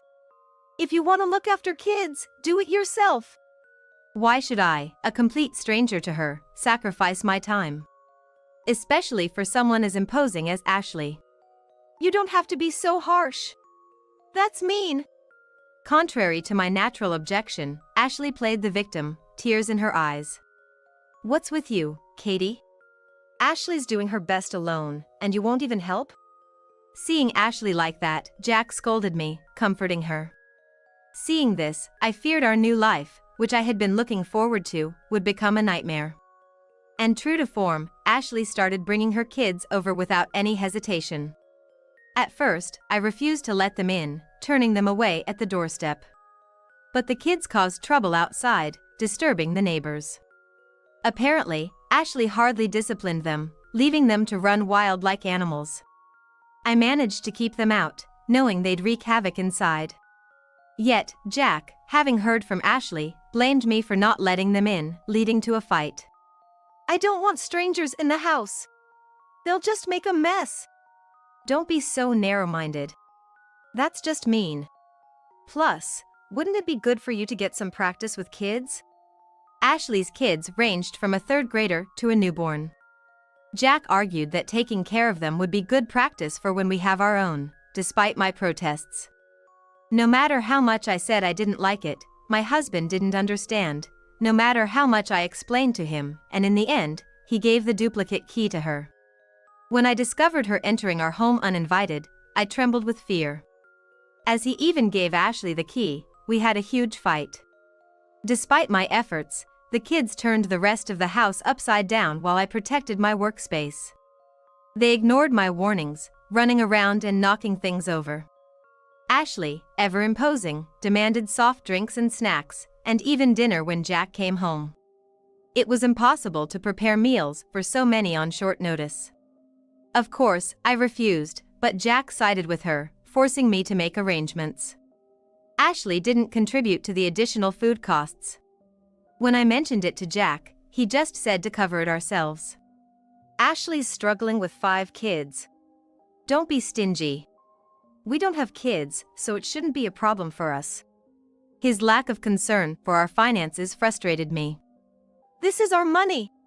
If you're so concerned, Jack, why don't you cover everything? When I suggested Jack pay all Ashley-related expenses, he argued that as his wife, I should help. This led to constant fighting because of Ashley. Moreover, I heard that Ashley's parents were working to support their grandchildren, so she wasn't as desperate as she let on. She showed little interest in her kids, barely responding when they talked to her. She focused on herself and neglected them. It was probably why her kids were not disciplined and so unruly. The eldest, not even 10, seemed to take care of the younger ones. It was annoying though, I felt sorry for the kids. But I had my own life to lead. I taught them basic rules for being in our house, which calmed things down a bit. But why should I, a total stranger, have to do all this? My work was disrupted, and the extra housework piled up, leaving me furious at Jack and Ashley. It got worse when school let out for summer and the kids started coming over every day. Ashley was here so often, I wondered if she even worked. They stay at home all day more than ever before, expecting lunch, too. I was at my wit's end. Jack was no help, and Ashley just played the victim. It seemed impossible to resolve anything through discussion. I didn't know what to do, so I started to worry. Then one day, Ashley came over again, expecting me to take care of her kids. I'm going on a trip for 3 days from today. Please look after my kids, she announced cheerily, carrying her suitcase. What? For 3 days? That's a problem. I was taken aback by her sudden request. Despite her parents being around, why was she leaving her kids with me? Well, the kids prefer being here. And while you're at it, please help them with their summer homework and make some memories, she said, completely disregarding my feelings. I was livid and opposed her, but she wouldn't listen. Then, to my surprise, Jack showed up at the door, suitcase in hand, smiling beside Ashley. I was confused, as Jack hadn't mentioned any travel plans. Then he dropped a bombshell. Well, I'm off on a trip with Ashley. The kids are your responsibility. What? What do you mean? I was dumbfounded by his announcement. When I confronted him, he arrogantly retorted, I'm giving you, a defective who can't even have kids, a chance to gain parenting experience. Be grateful. He seemed to think he was doing this for my benefit. He was basking in his self-righteousness. Then they left, suitcases in hand, leaving me in shock. I quickly contacted Jack, insisting it was impossible and asking why he was traveling. He explained it was to give Ashley, abandoned by her husband. As she was raising 5 kids alone, he suggested a break at a luxury resort. I had never been taken on a trip by Jack, nor had I been pampered like that. I was speechless with rage. But the sound of the kids wreaking havoc snapped me back to reality. I couldn't survive 3 days like this. My trust and hope in Jack were completely gone. I had to seek help, so I reached out to someone. 3 days later, around noon, Jack and Ashley returned, looking happy. But their smiles faded upon seeing me. Welcome back. Did you enjoy your trip? I asked cheerfully, contrary to their expectation of a worn-out me. Yeah, it was great. But where are the kids? They're quiet. Sleeping? Ashley was flustered, surprised by the absence of the usually noisy kids. No, they're awake. Hey! Your mom's back from her trip. When I called them, they came to the entrance, calm and quiet, a stark contrast to their previous wild behavior. Ashley was shocked at their transformation into well-behaved children. She was distraught and couldn't believe the change in the children's behavior. Because they used polite language and learned manners. Katie, thank you so much for everything. Come on, Mom, make sure to thank her properly. After being told by her kids to apologize for their past behavior, Ashley became almost hysterical. Why have my kids changed like this?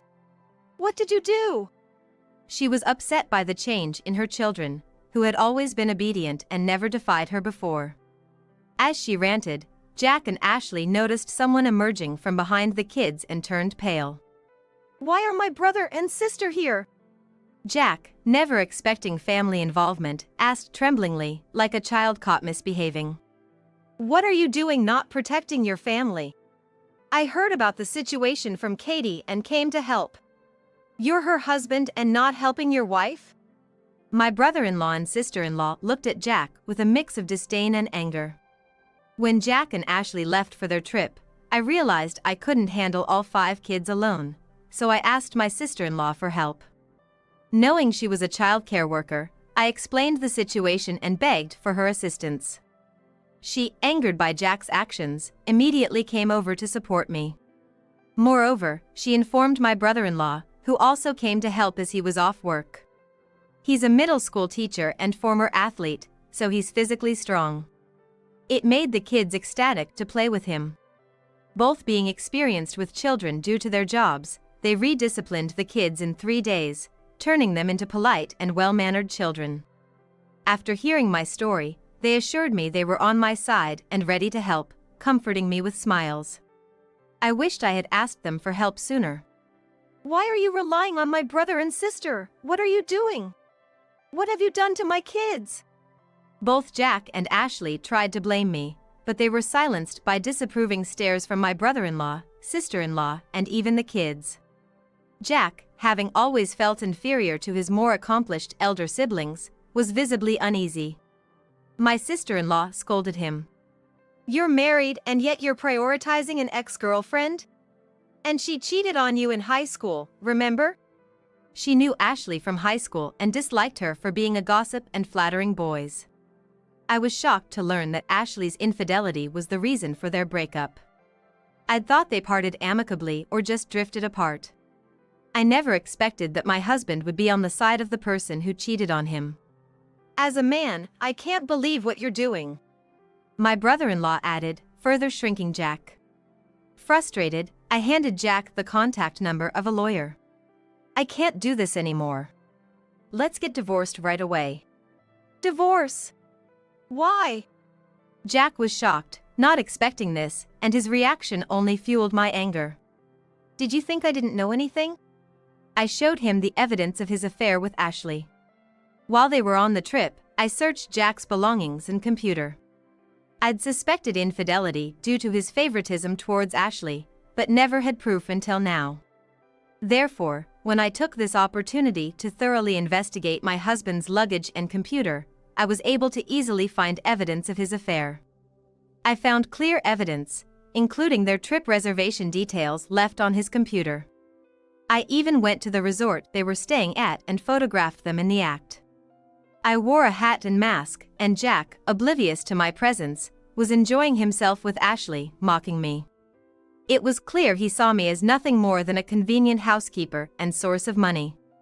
I was filled with anger and sadness, wondering what all the time spent with Jack meant.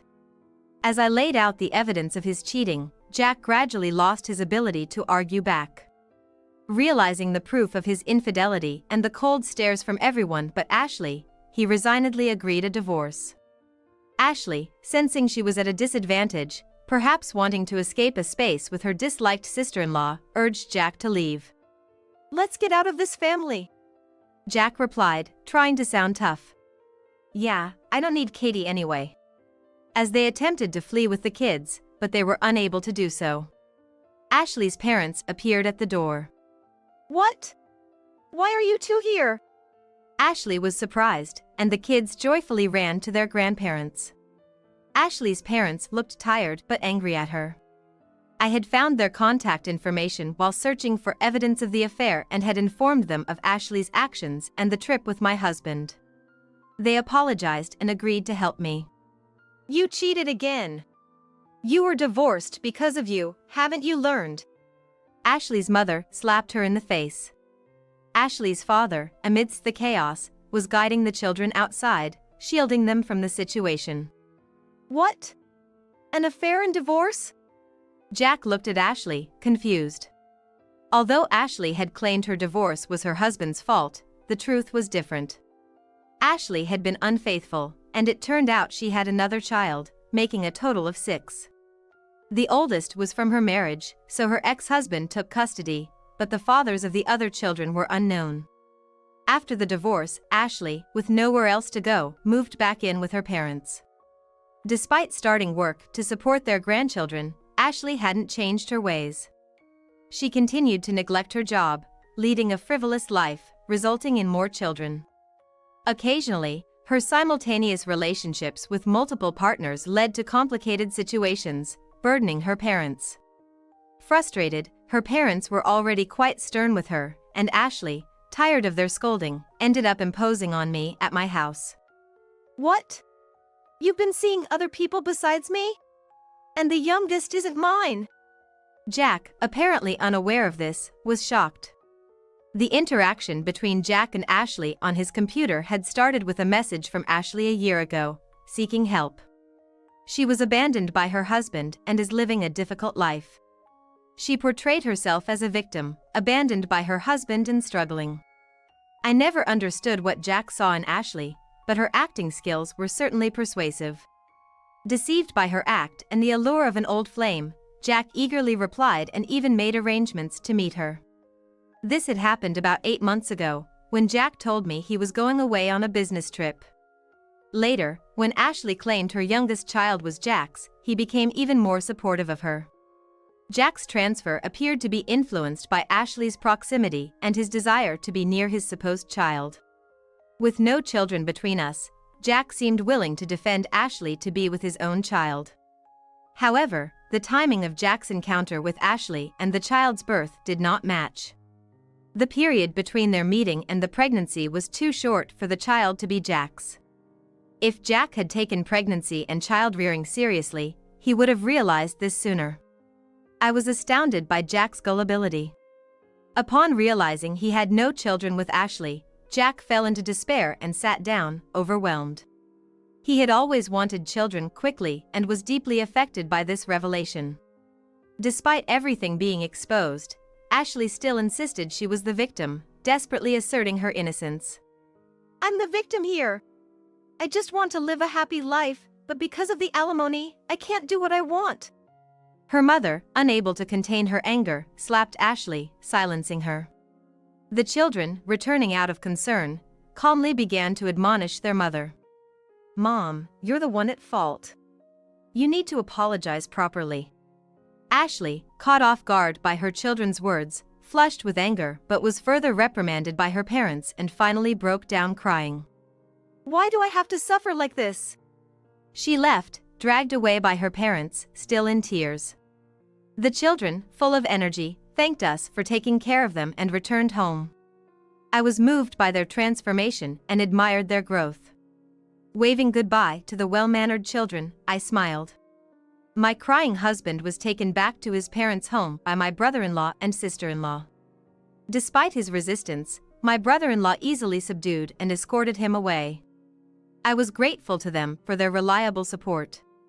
Afterward, I successfully completed the divorce. Jack, realizing he had been deceived, began pleading for reconciliation, but I refused. His pleas of changing his ways were too late. I knew his affair had affected his company reputation, leading to a lower salary. Why should I be with someone who only saw me as a convenient woman? I informed my brother-in-law and sister-in-law about Jack's attempts to reconcile, and they assured me they would handle it. After that, I never received another email from Jack, giving me peace of mind. Once the divorce was finalized, I moved to a new place and now enjoy a peaceful life on my own. Previously, my life was disturbed by my indifferent husband and Ashley, along with their unruly children. Now, I relish the comfort of living alone. I have time to reflect on my rushed marriage. I had feared that leaving Jack would leave me without options, enduring his terrible behavior rather than considering divorce. Looking back, I regret not divorcing sooner to avoid wasting time. If I ever decide to remarry, I'll take my time to find someone truly compatible. My name is Catherine Smith. I remarried when my husband's son was 16 years old. Yes, my husband was a divorced man with a child. Since I am unable to have children, I was happy to have a son, and for the past 12 years, I have raised him desperately as my own child. That son, Austin, said he was getting married and brought his girlfriend home. I'm thinking of marrying this person. She had an innocent look, and I thought she would make a good wife for Austin. I was moved to tears of joy. However, my son then said, I'm gonna live with my fiancé's family. Being an only child, I had assumed he would live with us after getting married. So, this was quite a shock. Living together? Why not? There's no problem with me living with my fiancé's family, right? That was certainly true. We have a house, but it's just a regular, mass-produced home. There's nothing special to inherit. But you are an only child. She's an only child too. And though our family has nothing to inherit, her family has a distinguished lineage. It makes more sense for me to live with them. Yes, our family has been running a traditional sweet shop for generations. My father is the president of the company. I see. In that case, it's understandable for you to live with them. And Dad, you have this person. Austin said, pointing at me. Hearing this, my son's fiancée didn't get angry or say anything like what a thing to say to your own parents. Instead, she just laughed mockingly. It's okay, this person is just a stepmother. Stepmother? Yes, my father's second wife. Really? A second marriage? That's problematic. Problematic? Yeah. Did you lose his wife? No, we divorced. That's even worse. My parents are very conservative and don't accept divorce. They think that remarriage indicates an immoral person. If they know about it, they might not approve of our marriage. Well, it's the truth. Then, let's just say your wife passed away. Are you kidding? You raised Austin alone after your wife's death. My parents would respect that and would be even more impressed with how well you raised Austin. But what about this person? Remarriage is also frowned upon. My parents believe in only one marriage for life. If they learn about a second marriage, they won't approve of our marriage. Well, then, she doesn't need to come to the family meeting. What? I see. Well, we have to compromise. After all, her family is well established and prestigious. We can't argue against that. This is so sad. My husband was over the moon knowing that my son Austin's fiancée came from a prestigious family. He suggested that it would be best if I, as his stepmother, didn't attend the wedding. So, I guess you are definitely not attending the wedding. Right. I wouldn't want the engagement called off because of you. I've been looking forward to my son's wedding after raising him for all these years. It can't be helped, it's for the sake of our son. You can just look at the pictures later. How could you? What will we do after the wedding when we see each other? Just say you're our housekeeper. Exactly. It's not like I need you around.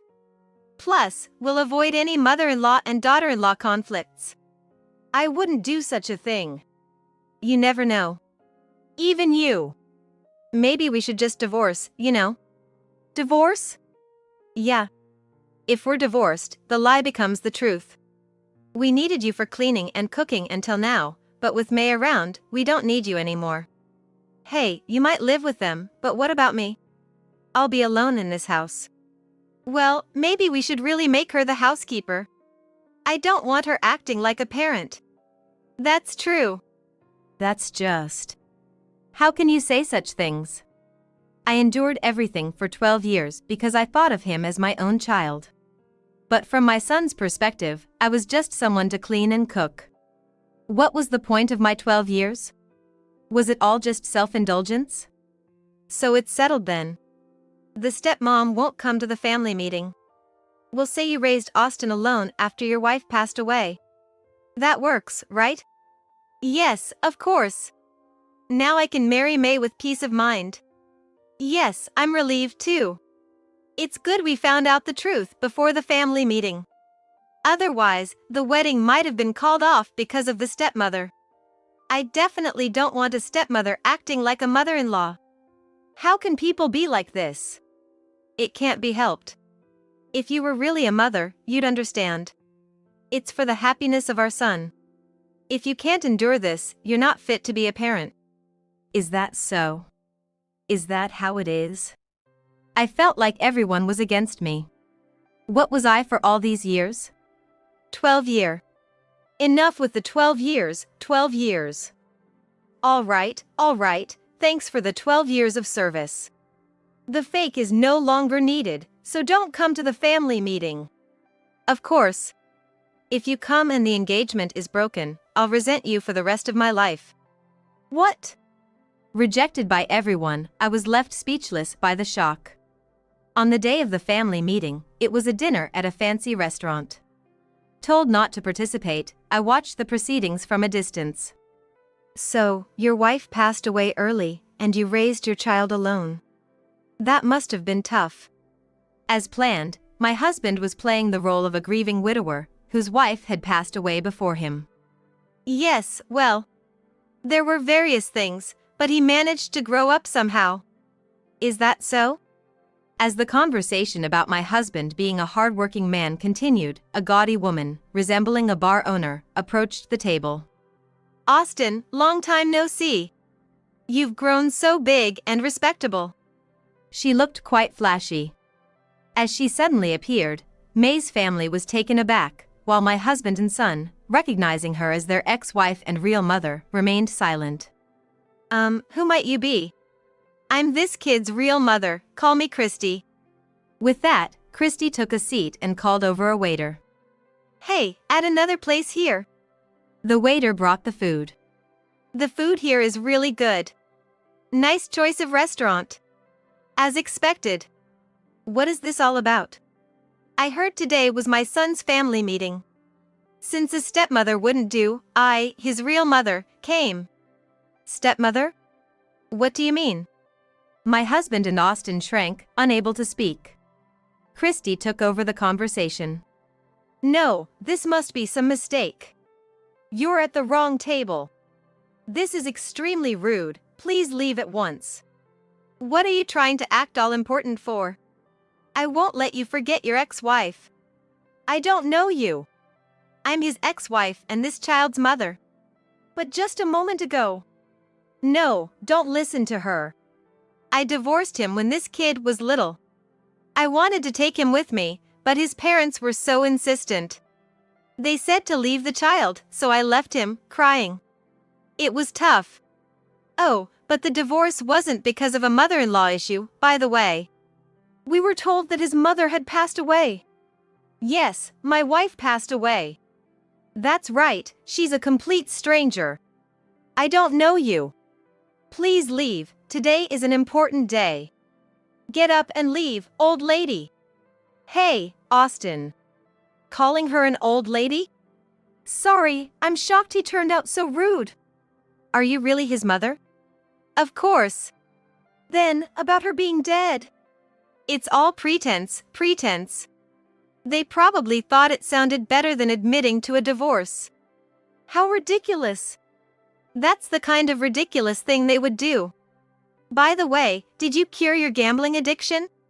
Christy turned to my husband and asked. In fact, he had a severe gambling addiction. I didn't know that until we got married. But since we were married and had a child, it wasn't easy to just leave. I stayed, even though life was hard and most of his earnings went to gambling. I kept going because my son called me Mom. You really had a terrible gambling addiction. Even when we were married, we couldn't eat because of your gambling. I thought we were going to starve to death. Did it get better after marrying your current wife, or is it still going on? Don't talk about that here. When else should I ask? It's not like we'll see each other often. If we were, I'd wait for another time, but that's not happening. Christy continued, addressing May's astonished parents. The reason for our divorce was his gambling addiction. He had a terrible addiction. I married him without knowing. It was like marrying just to struggle. My parents kept telling me to divorce him, but we had a child, so it wasn't that simple. I tried hard, but we couldn't even eat. Eventually, we divorced when the kid was small. Gambling addiction is hereditary, isn't it? Yes, there's a theory that it's hereditary. If there's a gambler in the family, 19% will develop a gambling addiction, compared to 5% otherwise. So, maybe the son will develop it too. Yeah, I've heard that too. It gets worse with debt problems. Debt? Yeah, they gamble even if they have to borrow money. That would be troublesome. So, do you have debts? Oh, but your current wife has been working hard for you, so maybe not. Hey, stop it. Today is the family meeting, you know. So what? Marrying on a lie won't last, just like our marriage. So, did you quit? That is. I see. Maybe you even married your second wife without telling her the truth. That's almost like fraud. You're really the worst. Cut it out. Have you told this kid about his father's gambling addiction? You should, or your wife might suffer when you start gambling. That is. Don't tell me you think because her family is rich, they'll cover your gambling debts. I'm worried because your father would think something that awful. I'm not thinking anything like that. Well, good if you're not. The food here is really delicious. Everyone should eat and enjoy. By the way, what happened to your parents? They passed away 13 years ago. Ah, I see. So you remarried 12 years ago. Typical, finding someone to take care of you. You can't manage the house on your own. Without a wife, it would be a total mess. Well, men usually aren't good at tidying up. Why did you even come? I didn't invite you. Maybe it was Christy's blatant behavior, but my husband finally snapped back at her. Then, without any shame, Christy brought up my name. Your second wife, Catherine, told me. What? Catherine did? Yes. Why would you and Catherine? Catherine found me 12 years ago. She said no parent would abandon their child. I was so happy back then. You never sent a single photo, but Catherine contacted me. She sent me photos of Austin growing up and told me all about him. Then she said a stepmother wouldn't do for this family meeting. She was worried Austin would feel awkward, so she asked me to come. But this atmosphere is so tense. Feels like a bunch of liars together. Are you planning to get back with Austin's dad? What? No way. Austin has a wonderful mother. And I'm remarried too. I'm not giving up my current happiness. Marrying him would just mean suffering with his gambling. I even discussed today with my husband. What kind of great mother is she? She's just a stepmother. You guys are underestimating her and you're gonna regret it. Remember, she paid for the total remodel of that old house 10 years ago. Ever wonder where the money came from? I don't know how much you earn, but if she's gone, you're the one who's gonna be in trouble. But I don't care either way. There's no way I'll be in trouble. She doesn't even work, I'm the one paying for everything. If that's what you think, then fine. Sometimes you don't realize what you've lost until it's gone. You probably don't even understand how much she's done for you, desperately trying to fix your gambling addiction. And Austin, you never know when you might develop it. May, you better be prepared, just because he hasn't yet doesn't mean he won't ever. Mind your own business. I'm different from my dad. I won't develop anything. I wonder why she even married you. She's great at cooking, perfect at housekeeping, a real paragon of a wife and mother. With such a good mother around, why did you keep quiet about being remarried? Lying that your wife had died? Your daughter said it was better that way. What? You went along with it just because she said so? Weren't you and Mom saying that while watching TV? Divorce is bad, remarriage is promiscuous. I don't remember saying that. That was while watching a drama. Oh, that was about the main character in the drama. Right, because we're both remarried. No way! You are the child from my previous marriage with my ex-husband. Seriously? But treating someone who raised you for 12 years as a nuisance, I can't let my daughter marry someone like that. You're right. Catherine is the best. She even cares about someone like me. And yet, they call her a fake mother. He's no good. She's really that wonderful? Of course. Christy then looked at me and gestured for me to come over. I approached the table, and my husband and son were shocked. Why are you here? Weren't you supposed to be at home? I got worried and decided to watch secretly. See? She's wonderful. Worrying about someone else's child. With such a wonderful mother. But I think she's going to divorce soon. What? Why? She's been worried about the child for 12 years, devoted to a husband with a gambling addiction, and then called a fake. Of course, she's going to divorce. Right, Catherine? Yes. I'm not needed anymore. But I still worry about them. Don't worry. From now on, they can live on their own. They only thought of you as a housekeeper, so you don't need to care. You should live your own life. Okay. I don't mind you leaving, but I'm not paying you any alimony. Alimony? Who do you think you are? I never expected you to pay. Besides, now I can support and even help Catherine. What do you mean? Back then, we were dirt poor, but now I'm remarried. And he's rich, the CEO of a major corporation.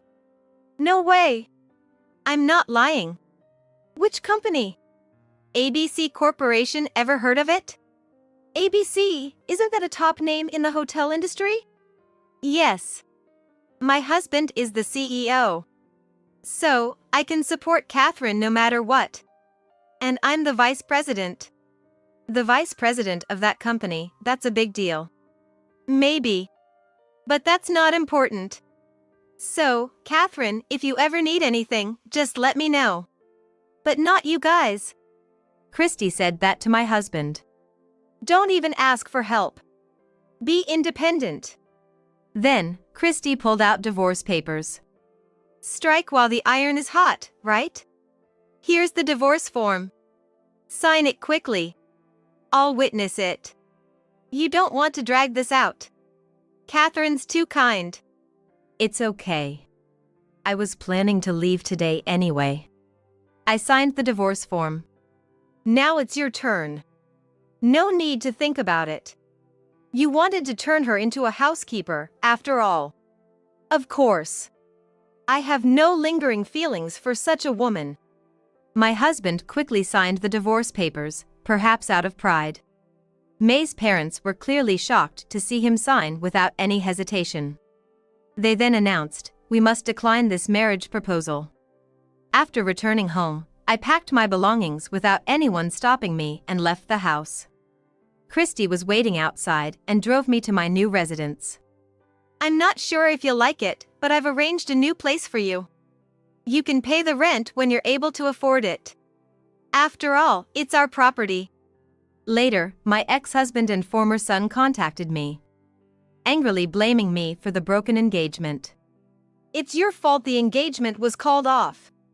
If that marriage had gone through, I would have eventually become a president. I could have had an easy life. You ruined everything. Be quiet! Christy yelled as their voices came through the phone on speaker. Do you think you have the right to speak to her like that? She's the reason you could barely get by. Yet, you called her a nuisance, a fake. And now a housekeeper? She asked me to replace her because she was worried about Austin. And you turn it into a complaint? Blaming others has its limits. Well, it's still her fault the engagement was called off. If she hadn't called you, everything would have been fine. You mean you would have kept May's parents deceiving? If you really wanted to marry, it wouldn't have ended. It's because it wasn't genuine that it fell apart. Cool your heads, you idiots. Christy hung up the phone. I agreed with Christy and wouldn't have been able to say it myself without her. Grateful for her support, I ended the day on a positive note. However, a month later, they contacted me again. Is Christy there? No, she's not. Well, there was a relieved tone in my ex-husband's voice. The full remodel fee hasn't been paid. Is that so? Just pay it then.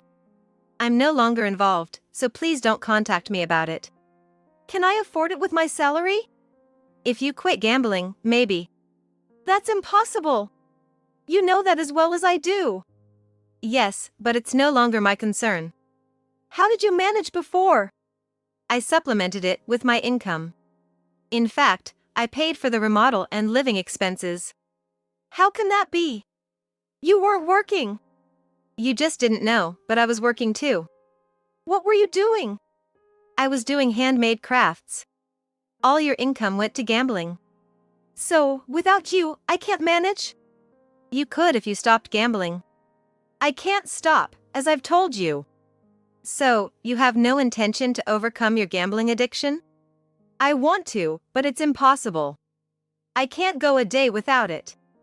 Given his repeated insistence that it's impossible and despite claiming he wants to change, it seemed clear he had no real intention to do so. You have to try your best. Anyway, it's no longer my concern. How much debt is left?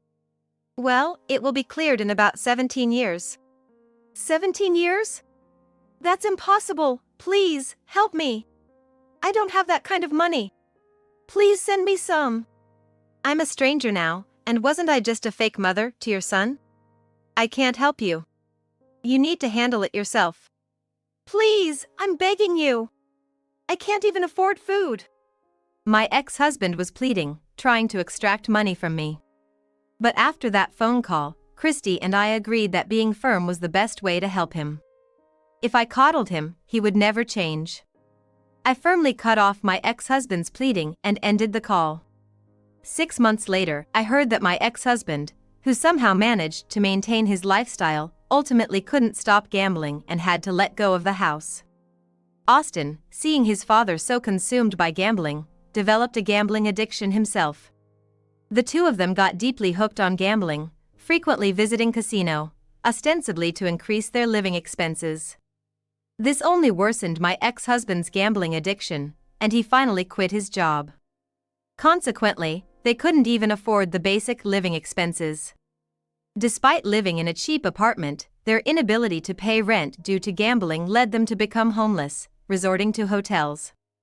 Soon, they couldn't even afford the hotel fees and ended up at loan sharks, borrowing money to keep gambling, chasing the dream of a big win. However, as their debts grew out of control, they tried to contact me again. Anticipating this, I had changed my phone number so they couldn't reach me. In desperation, they contacted Christy, but they had no chance of getting any money from her. With the cold season coming, they were found huddled together in a corner of a park, unable to afford even the hotel fees. Meanwhile, I kept working on my passion for handmade crafts. Thanks to my perseverance and Christy's support, I managed to pay my rent, and eventually, I opened my own store. My crafts began to attract more customers, and my store became very successful. Now, every day I create products filled with dreams for my many customers.